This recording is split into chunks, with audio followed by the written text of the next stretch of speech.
কোটি ফাটা ৰ'দ গাইজ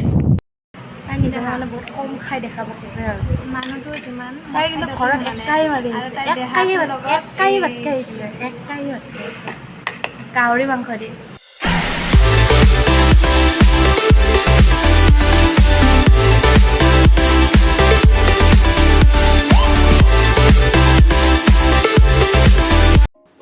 নমস্কাৰ কি খবৰ আপোনালোকৰ পিনে গৰম কেনে বাৰু আজি এই গৰমত আমি দুই পাগলি ফুৰিবলৈ ওলালোঁ যাওঁতে এনেকুৱা লাগিছিল যে আজি আমাৰ ফুৰিবলৈ অহা ডিচিজনটো একেবাৰে ভুল আছিল কিয় জানেনে গৰমত গেলি গৈছোঁ নদীৰ পানী পৰ্যন্ত শুকাই একদম মৰুভূমিৰ দৰে হৈ গৈছে এনেকুৱা গৰম দিছে মানে কিন্তু আহিলোঁ যেতিয়া আৰু ঘৰলৈ ঘূৰি যাবলৈ নাই য'ত যাব ওলাইছোঁ যামেই তো বলক এতিয়া ভিডিঅ'টো আৰম্ভ কৰোঁ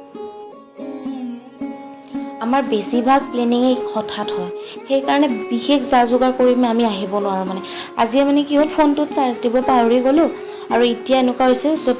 লোকেশ্যনটো আমি মানে নাজানো ৰাস্তা চিনি নাপাওঁ কাৰণ আমি ফোনটো অন ৰাখিবই লাগিব এনিহাও অন ৰাখিবই লাগিব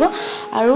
চবতকৈ ডাঙৰ কথা এই জেগাটোত হাতী ওলায় আপোনালোকে হয়তো কেতিয়াবা টিভিয়ে চাইছে বাদলাপাৰা ৰাজাগড় এইবোৰ ঠাইত হাতীৰ উপদ্ৰৱটো অকণমান বেছি ভগৱানৰ নাম লৈ গৈ আছোঁ আৰু যি হয় দেখা যাব আৰু ভিডিঅ'বোৰ অকণমান কপিছে তাৰ বাবে আগতীয়াকৈ চৰি কৈছোঁ দেই ইয়াতে অকণমান সময় আমি ৰখিলোঁ এইটো শিখামণি তাই এতিয়া ষ্টাইল মাৰি আছে ফটো উঠিব তাই কি গাইজ এই চোলা নাই আপোনালোকে যদি কিবা আপোনালোকৰ পুৰণি চোলা তোলা আছে এক দিব পাৰে দে উঠা ফটো উঠা আহি পালোঁ ৰাইন' ৰিজৰ্টত ৰাইন' ন এইটো এটা আমি ভিতৰত সোমাই যাওঁ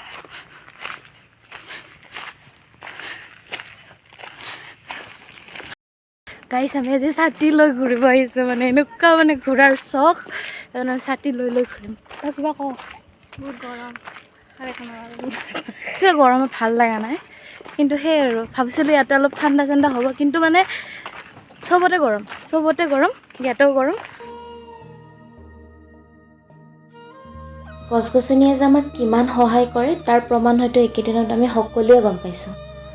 মানুহৰ যিমানেই দিন গৈছে লগা বস্তুৰ হাবি আগবোৰ যে দিনে বাঢ়ি গৈছে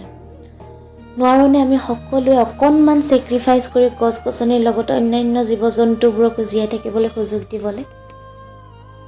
এই পৃথিৱীখন আমাৰ সকলোৰে এই অযথা বিলাসী জীৱন যাপন কৰাতকৈ প্ৰাকৃতিক সম্পদসমূহ সংৰক্ষণ আৰু ৰক্ষণাবেক্ষণ দিয়াটো আমাৰে কৰ্তব্য নহয় জানো অলপ বহিলোঁ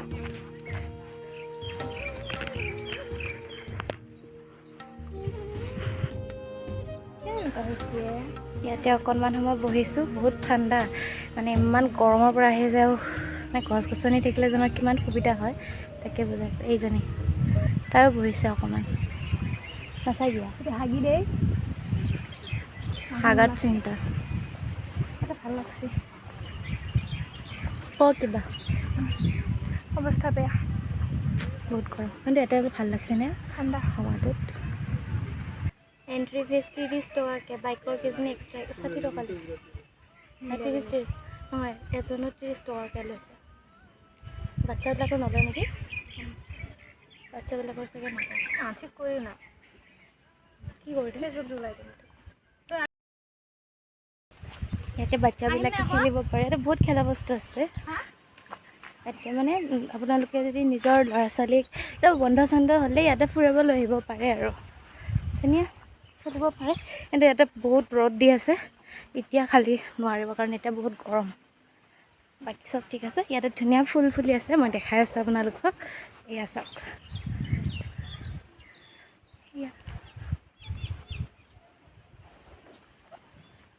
এইবিলাক দেখাবলৈ ভাল লাগি যায় এয়া চাওক ইমান ধুনীয়াকৈ বেলি ফুল এইটো বেলি ফুলটো নে বেলি ফুল ফুলি আছে কিন্তু এইটো সৰু বেলি ফুলটো নে সেই জংঘলত হোৱাটো মই এনেকৈ ঠাই থাকিম আপাই মোক ৰাখি ফাৰ মাৰি দিবি এইজনী ফটো উঠিব আৰু মইতো ব্লগ বনাম ইয়াছ অভিয়াছলি আপোনালোকক মই ব্লগ বনাই দেখুৱাম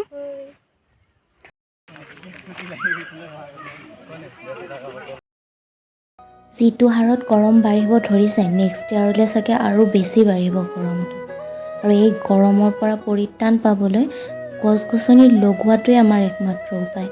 যিমান পাৰে গছ-গছনি লগাওক যাৰ মাটি নাই বা লগাব তেনেকুৱা সুবিধা নাই তেওঁলোকে টাবত হ'লেও লগাওক গছ-গছনি লগাওক আৰু বেলেগকো লগাব দিয়ক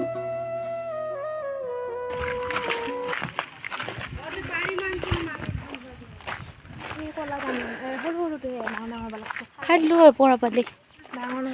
এইটো জামুন গছ এইটো খাই ভাল লাগে ভাল নালাগে এইটো বিজল বিজল মিঠা মিঠা এটা ভিডিঅ' বনা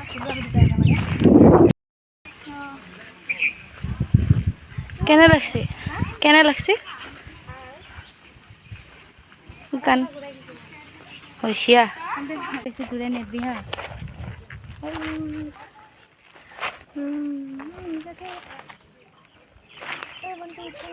দেখিছেনে এডাল গছে আমাক কিমান মনোৰঞ্জন দি আছে বহুত গছ লগাওক আপোনালোকে ৰেষ্টুৰেণ্টটো আছে তেমতে সোমাই যাম বল সেইটোৰ অৱস্থা তাইক মই বেগ চেগ দি পিনে পূজা কৰি ৰাখিছোঁ বেচলি দিম গৰমত আৰু চুটি মেলি থাকিব নোৱাৰি আৰু আমি অৰ্ডাৰ দিছোঁ তাৰ কাৰণে ৰখি আছোঁ এতিয়া আহি পাই নাজানো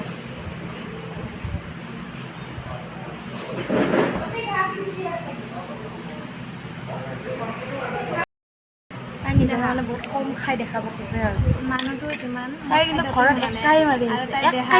একাই ভাতকে আহিছে গাহৰি মাংস দি খাব দিয়া এই হোপাহপি খাব অফ কেমেৰা এই বেছিকৈ খায় অতিমাত্ৰা পিঁয়াজ পিঁয়াজৰ দাম কম পিঁয়াজ ল খাই একে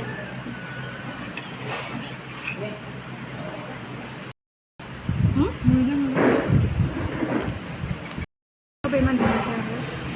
আমি যদি ঘৰত থাকোঁ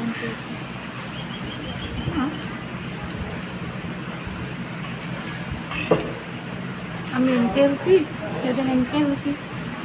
আৰু যে মেনু বহি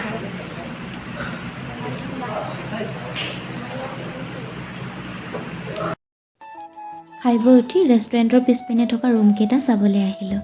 ৰুমৰ ৰেণ্টটো 3000ৰ পৰা ষ্টাৰ্ট এতিয়া অফ ছিজন চলি আছে সেইকাৰণে 3000ৰ পৰা ষ্টাৰ্ট হয় আৰু ছিজনত ইয়াৰ দামবিলাক বাঢ়ি যায় ডিচেম্বৰ জানুৱাৰী পিনে ইয়াৰ দামবিলাক বাঢ়ি যায় আজি আমি ৰাইনো ইকো ৰিজৰ্টত গৈছিলোঁ আৰু ৰিজৰ্টখন খুব ধুনীয়া এটা পৰিৱেশত আছে ইয়াত বিভিন্ন ধৰণৰ গছ-গছনি আছে আপোনালোকে যাব পাৰে এটা বস্তুৱে মোৰ ৰিজৰ্টখনত বেয়া লাগিল ইয়াৰ ফুড ছেক্টৰটো অকণমান হাইজেনিক আৰু অকণমান বেটাৰ কোৱালিটিৰ হ'লে ৰিজৰ্টখন একদম 10 আউট অফ 10 হ'ল হয় যদি কোনোবা কৰ্মকৰ্তাই এই ভিডিঅ'টো চাই আছে আপোনালোকে প্লিজ অকণমান ফুড ডিপাৰ্টমেণ্টটো অলপমান চাব চকু দিব বাকী চব ঠিক আছে এণ্ট্ৰি ফিজটো ৰিজনেবল হয় শেষত ইয়াকে কৈছোঁ এইখন আমাৰ সকলোৰে পৃথিৱী ইয়াত সকলো জীৱ জন্তুৰে সমানে জীয়াই থকাৰ অধিকাৰ আছে আৰু যদি পৃথিৱীখনক সুস্থভাৱে জীয়াই ৰাখিব খোজে তেন্তে গছ-গছনি লগাবই লাগিব আজিলৈ আহিছোঁ আকৌ লগ পাম মোৰ নেক্সট ভিডিঅ'ত বাই বাই টেক কেয়াৰ